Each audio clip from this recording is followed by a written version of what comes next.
Bienvenue dans Business Addict, le podcast où nous explorons l'investissement, le développement personnel et bien d'autres domaines. Je suis Caro. Et moi, c'est Marianne.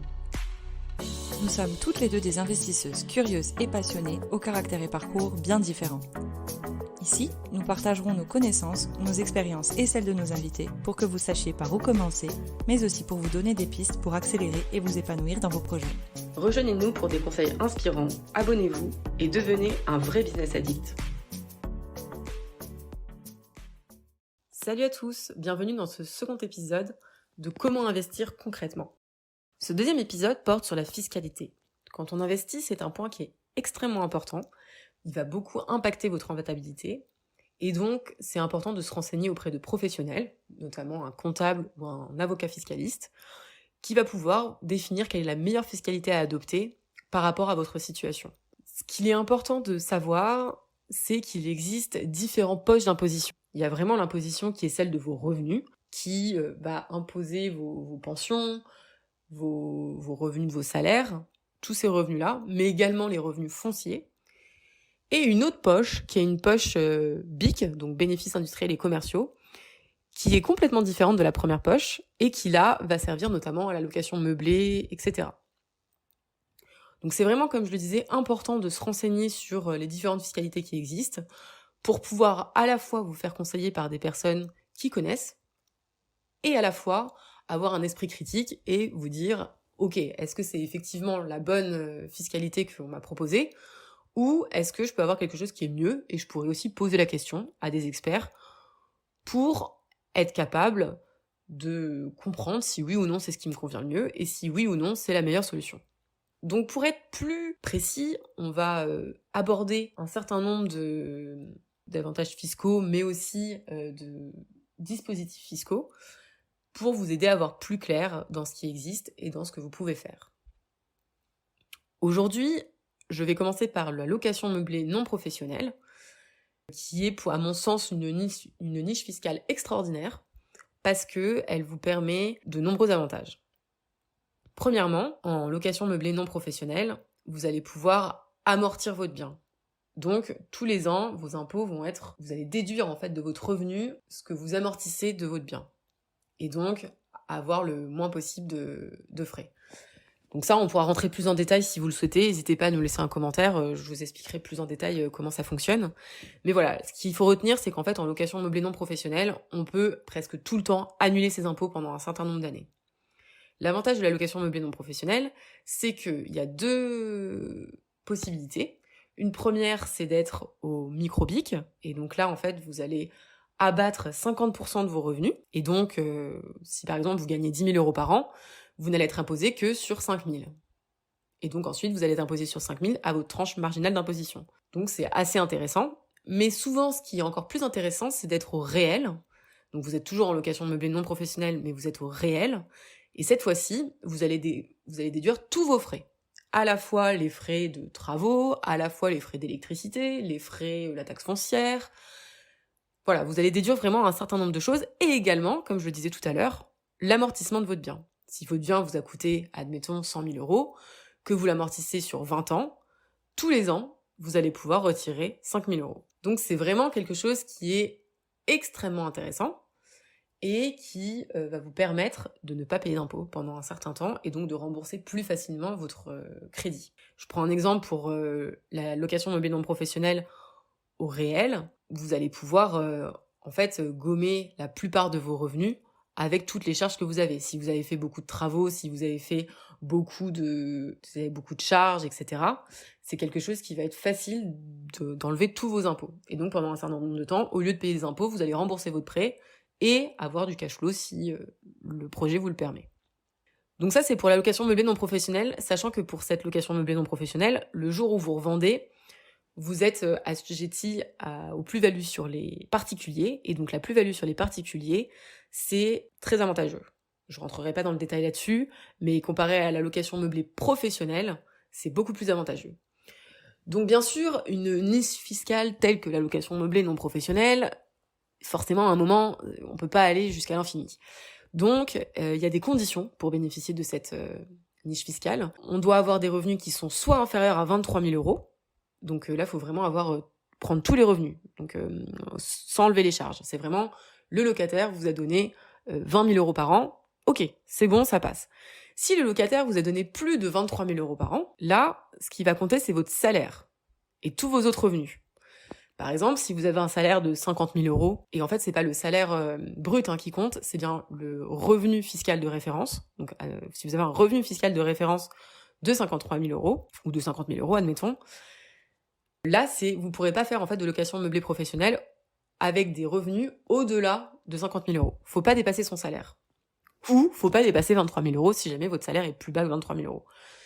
Donc voilà, sachant que votre salaire peut quand même changer, donc c'est toujours plus agréable, et plus raisonnable de se dire, bon voilà, je reste en dessous de 23 000, sauf si vous êtes certain d'avoir 53 000 euros ou 50 000 euros pendant très longtemps. Mais voilà, c'est quelque chose quand même qu'il faut garder à l'esprit. Et donc, au-dessus de ces 23 000 euros ou au-dessus de votre salaire, s'il est plus important que 23 000 euros, vous passez en location meublée professionnelle, qui est quand même moins intéressante, puisque ça fonctionne un peu de la même façon que la location meublée professionnelle, mais vous êtes assujetti à la plus-value comme pour les sociétés. Donc, c'est-à-dire que votre plus-value sera calculée par rapport à votre valeur comptable du bien, et non par rapport à la valeur réelle. Donc en fait, la valeur comptable, c'est la valeur du bien moins les amortissements, les dépréciations, etc. Et donc, c'est beaucoup moins intéressant. Parce que du coup, au lieu d'être imposé seulement en location meublée non professionnelle sur ce que vous avez fait comme plus-value entre le moment où vous avez acheté et le moment où vous avez revendu, la location meublée professionnelle, elle, va imposer entre ce que vous avez, la valeur du bien tel que vous l'avez acheté, moins les amortissements que vous avez fait. Donc si vous avez fait un achat à 100 000 euros, que vous avez amorti 80 000 euros, vous allez être imposé entre 20 000 euros, parce que du coup 100 000 moins 80 000, 20 000 euros, et le prix de revente. Donc le prix de revente, si c'est 200 000 euros, je dis une bêtise, mais admettons 120 000 euros, vous allez être imposé entre 20 000 et 120 000 euros. Donc vous allez être imposé sur 100 000 euros, et donc en l'occurrence 30 000 euros à peu près. Donc ça représente quand même une grosse somme. Alors que si vous êtes en location meublée non professionnelle, là cette fois-ci, vous allez être imposé seulement sur 120 000, moins 100 000, donc 20 000 euros. Et donc 30% de 20 000 euros, forcément ça fait quand même beaucoup moins. Ça fait 6 000, donc c'est quand même beaucoup moins important. Donc voilà, tout ça pour vous dire que la location meublée non professionnelle, à mon sens, c'est quand même quelque chose de très intéressant.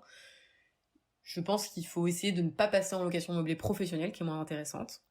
Ensuite, à côté de ça, on a tout ce qui est SCI. Donc SCI à l'IR, l'impôt sur le revenu. Donc ça, c'est des SCI qui sont dites transparentes. En fait, vous allez payer les revenus de votre SCI directement avec vos revenus de salaire. Et la SCI à l'IS, qui cette fois-ci est vraiment une société. Et donc là, c'est à part, vous allez payer l'impôt sur les sociétés, etc. Ça peut être aussi intéressant, en fait, quand on a une LMNP, qu'on ne veut pas passer en location meublée professionnelle, et donc on crée une SCI à l'IS. Après, il y a une question de meublé au nu. Donc comme vous avez pu voir, la location meublée non professionnelle, la location meublée professionnelle, c'est forcément du meublé. Les SCI, ça peut être nu, ça peut être meublé seulement pour les SCI à l'IS. Pour les SCI à l'IR, on peut pas faire de meublé. Donc là, on a un abattement fiscal qui peut être intéressant également. Ça fonctionne un peu de la même façon que la location meublée non professionnelle. Et c'est vrai que voilà, c'est à étudier selon votre projet, mais à mon sens, c'est quand même souvent moins intéressant. Après, ce qui est intéressant, c'est toujours de faire des travaux, parce que c'est quelque chose que vous allez pouvoir déduire, quel que soit le régime fiscal, vous allez pouvoir déduire vos travaux. Et donc ça, acheter un bien avec des travaux, forcément, c'est intéressant. Après, à voir effectivement si les travaux sont beaucoup plus chers que le prix d'un bien neuf, bon, c'est peut-être pas très intéressant non plus, voilà, tout est relatif. Après, il y a aussi tous les dispositifs fiscaux qui, eux, visent à réduire les impôts. C'est parfois intéressant, parfois ça ne l'est pas. À mon sens, la location meublée professionnelle reste quand même un des régimes fiscaux les plus intéressants, même s'il est limité dans ce qu'on peut faire, puisque comme je vous le disais, on a un certain plafond. On peut parler du Pinel. Donc le Pinel, c'est un dispositif qui permet d'acheter du neuf, ou de l'ancien d'ailleurs, mais c'est plus souvent du neuf.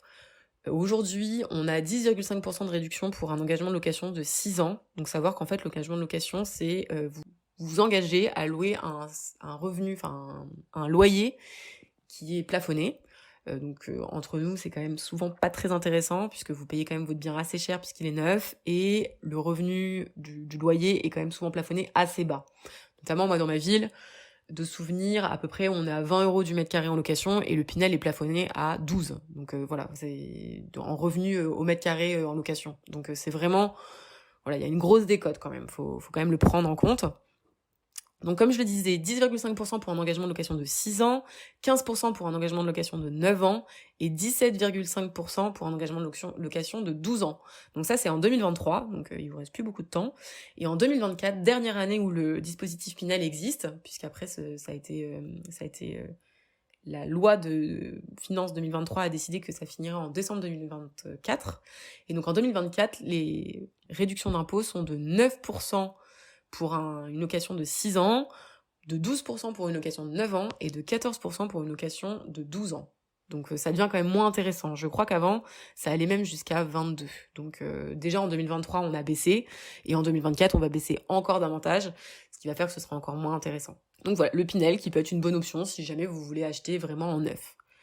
Il y a également le dispositif de Normandie qui lui est plutôt pour l'ancien, d'ailleurs est entièrement pour l'ancien, et qui lui aide à la rénovation. Mais attention, il y a des conditions dans la rénovation, il faut qu'il y ait certaines normes énergétiques, il faut que le revenu des locataires ne dépasse pas un certain seuil, et pareil que les loyers ne dépassent pas un certain seuil. Donc c'est contraignant également, et c'est contraignant sur un certain nombre d'années. Donc ça, il faut vraiment le prendre en compte. Il y a ensuite la loi Malraux, qui, elle, est un dispositif qui concerne la rénovation de biens immobiliers anciens, situés dans des zones protégées, et donc on peut avoir des réductions d'impôts qui peuvent aller jusqu'à 30% des dépenses éligibles. Donc voilà, c'est pareil, c'est un peu comme la loi de Normandie, il y a quand même un certain nombre de conditions. Et il y a également les dispositifs concernant les monuments historiques. Donc là, je ne m'étendrai pas là-dessus, c'est assez compliqué, il faut faire appel à des artisans qui sont conventionnés, donc c'est assez compliqué, c'est assez restrictif, mais ça peut être intéressant si vous connaissez ce genre de monuments et si ça vous plaît de rénover ce genre de choses. Il y a également la loi Girardin, qui est un dispositif qui permet d'investir en Outre-mer et qui finance l'immobilier là-bas. Donc ça, c'est également intéressant, mais on investit davantage en des petits montants là-dedans. Souvent, c'est pas vous achetez un bien, c'est plus vous achetez, vous mettez 2500 € et je dis 2500 €, enfin ça peut être 3000, ça peut être 1000. Et c'est directement fait par des organismes qui s'occupent d'acheter, etc. Enfin voilà, ça ressemble plus à une SCPI, quoi, par exemple. Mais donc voilà les différents types de fiscalité qui existent.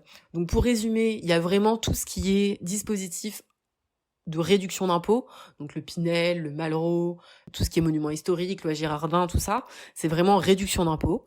Et ensuite, il y a vraiment deux autres types de fiscalité, la fiscalité de la location meublée non professionnelle et de la location meublée professionnelle, et à côté de ça, tout ce qui est attrait à des sociétés, donc les SCI LIS, les SCI LIR, que j'ai exposé tout à l'heure.